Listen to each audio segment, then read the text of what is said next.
Cantei a ficha no vídeo passado e a coisa se confirmou bem no finalzinho. Mas vamos com calma que esse episódio tem muito detalhezinho pra gente discutir.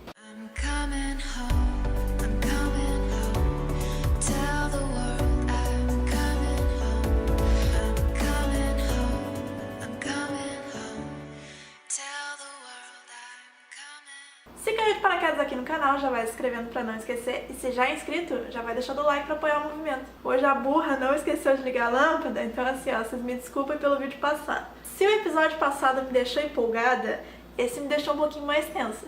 Um, porque eles inseriram bastantes novidades na narrativa, e a outra porque não teve a Dolores. Parece que quando tem o Homem de Preto fica tudo mais interessante. Começamos com uma musiquinha alegre e a câmera vai passeando por um apartamento que não é tão tecnológico, mas um pouco mais moderninho. E me chamou a atenção que ele não era tão high-tech assim, não era uma tecnologia absurda. E aí a gente vê que não tá tão no futuro assim, parece. 30 anos depois, ok, né? Porque a tecnologia evolui. Mas na época do Delos não tava tanto. Ele parece ser um homem bem excêntrico, com uma rotina bem rigorosinha e bem solitário também. O maluco também fuma que é um diabo.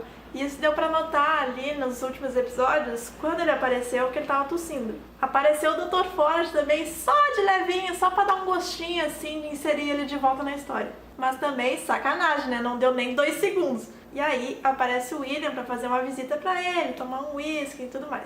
Ele fala que ele mora na Califórnia, eles estão conversando, tudo normalzinho. Mas só deixa eu dar um parênteses aqui. O episódio inteiro foi super foco no Homem de Preto e no Bernard, e ele em momento algum ficou cansativo, mesmo com 10 minutos a mais, o que eu achei impressionante. Os anteriores tinham 62, 63 minutos, esse teve 74. Feito meu parênteses, a gente não volta lá pro Jim, que é como carinhosamente o William chama o James, mas pro Homem de Preto e o Lawrence.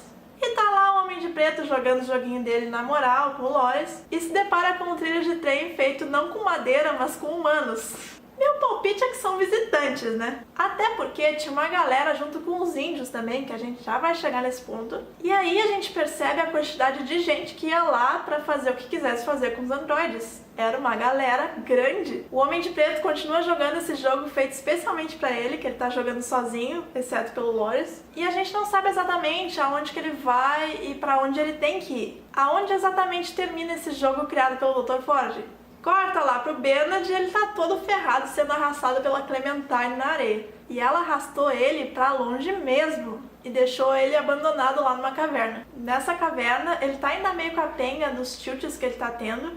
E aí, eis que surge ela, a Elsie. A gente nem tinha ideia se ela tava viva, se ela tava morta, o que aconteceu com a criatura. Mas tá ela ali vivíssima. O Bernard tinha amarrado ela pela perna lá pra ela não escapar, deixado umas barras de proteína pra ela não morrer. E tá aí a nossa resposta, está vivíssima. Ele, por outro lado, tá todo errado. Tá dando pane toda hora e é aí que ela descobre que ele, na verdade, é um androide também. Só que aí ela fica tipo, tá, mas tu é um androide, tu tem uma mulher, tu tem um filho, o que tá acontecendo? Tem uma história.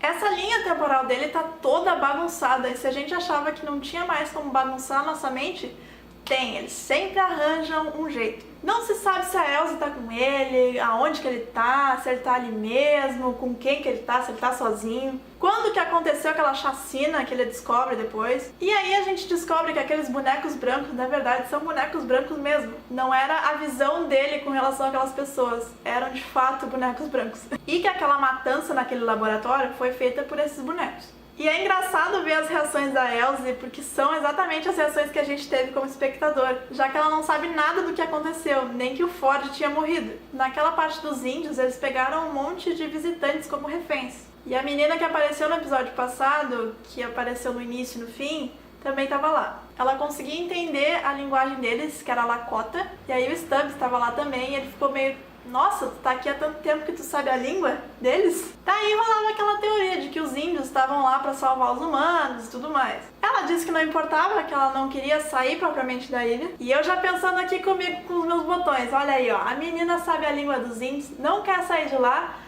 certeza que é a filha do Homem de Preto. O Homem de Preto, que é um mito, só pode ter uma filha igualmente mito, né? Mas eu guardei essa informação e segui assistindo. Daí eis que o Lawrence e o Homem de Preto voltam pra terrinha do Lawrence, pra ele achar lá a esposa e a filha dele. E aí as coisas estão meio quietas, assim, tá tudo meio estranho. Eles vão até a igreja e veem que os caras do massacre do episódio anterior foram pra lá e mantiveram aquelas pessoas reféns. Aquele maluco líder lá tava matando geral, inclusive matando os próprios androides sem dó. E o Homem de Preto naquela tranquilidade lá, sem se abalar e querendo negociar com ele, inclusive. Nisso a gente é transportado, entre aspas, pro apartamento do Jim novamente. E entende, finalmente, que aquilo é uma simulação. E mesmo que ele esteja numa rotina, é a mesma rotina de sempre. Inclusive com umas dancinhas lá e ele tomando café. Ele tem sempre a mesma conversa com o William mostra pra ele as linhas da conversa. E sempre que o William aparece de novo pra conversar com ele tá mais velho. Porque eles já tentaram centenas de vezes fazer o James funcionar direitinho. Mas ele sempre pifa.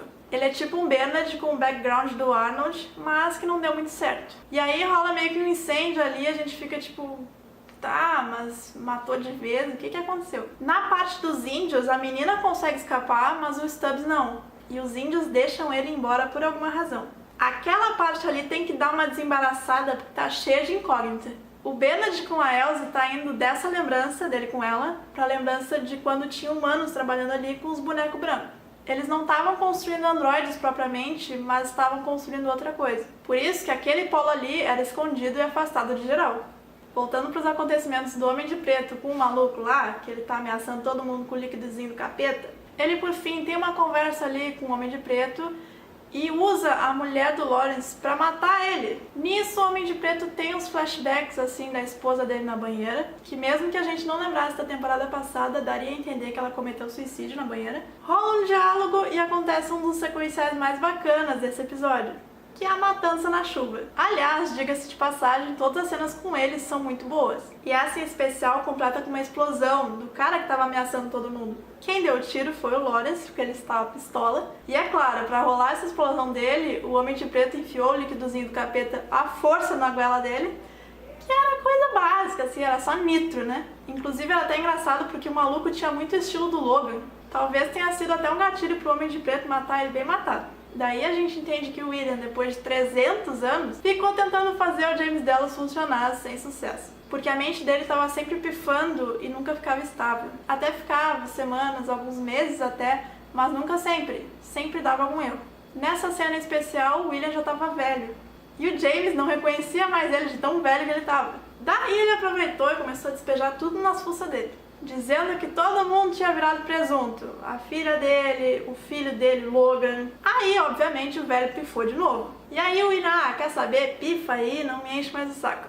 Mas só um adendo aqui, a cena dos dois foi excelente também. Aí a gente descobre que aquela parte onde acontecia aquela simulação era onde estava o laboratório da caverna, super escondido e distante de todo mundo. E não é que o velho estava vivo, todo ensanguentado. Ele falou umas coisas aleatórias lá. E uma dessas coisas pode ser o fato de que existe uma versão 2 dele. E sim, eu não descartei a minha teoria ainda. E me deixa quietinha com a minha teoria aqui, tá? Porque mesmo que ele tenha aparecido ali, eu não descarto que essa versão número 2 seja a Bernat. Do jeito que as criaturas dão voltas e voltas na gente com o roteiro, tudo pode acontecer ainda. E aí a gente fica sabendo que o Bernard é, na verdade, o androide mais naja que tem. Porque aquela chacina ali foi a mando dele. Ele foi lá, cochichou alguma coisa pro boneco branco, sangue pra lá, sangue pra cá, cor pra lá, tudo a mando do Bernard. Tava matando geral e a si próprios. Inclusive, vou dar uma salva de palmas aqui pra direção desse episódio que tava impecável. E eu digo isso porque foi a estreia da Lisa Joy na direção, arrasou! Voltando pra análise, duas coisas que eu adorei. O Homem de Preto falando com a menininha que falou com ele também na primeira temporada sobre o labirinto, falando agora sobre o novo jogo. E daí ele falando, é pra jogar o jogo, né? Mas eu vou jogar esse jogo até o talo. E saiu saindo com uma galera atrás que ele ajudou a salvar. E a finaleira em que ele encontra a filha dele. Eu achei que ia demorar mais um pouco pra eles revelarem isso e que iam nos torturar por mais alguns episódios. Mas depois dela falar a língua dos índios ficou meio óbvio. Mas falta muita coisa ainda pra desenrolar, tipo a história dos índios mesmo. E se a minha teoria da mente do Delos tá certa. Ah, e mais uma coisa, tá rolando uma teoria de que o Bernard é o Ted. Eu não me aprofundei muito nessa teoria, mas se for, eu vou achar muito tosco. Sério, de verdade. É super forçar a barra do plot twist. E mesmo que seja, ainda não supera o plot twist do Homem de Preto como sendo o William. Espero que não faça essa cagada, mas ok. Gente, esse episódio foi pra digerir mais de boas, assim, mais tranquilão. Não tão tranquilão, mas vocês entenderam. E não foi nada cansativo, eu achei impressionante isso. Mas minha gente, o quinto não tem pra ninguém. Apareceu um pouquinho dele e eu já fiquei como? Toda arrepiada aqui. Só com a Maeve falando em japonês e toda a ambientação e a fotografia oriental. Gente, vai ser maravilhoso. Só vem o episódio 5 que eu estou pronta pra você. Se gostaram do vídeo, já sabe, comenta as teorias aqui embaixo, ativa a sinetinha que tem toda semana, deixa o like e se inscreve no canal, porque aqui a gente trabalha com lavagem cerebral, tá? Minhas redes sociais estão na descrição do vídeo pra gente conversar mais de pertinho e até a próxima. Tchau!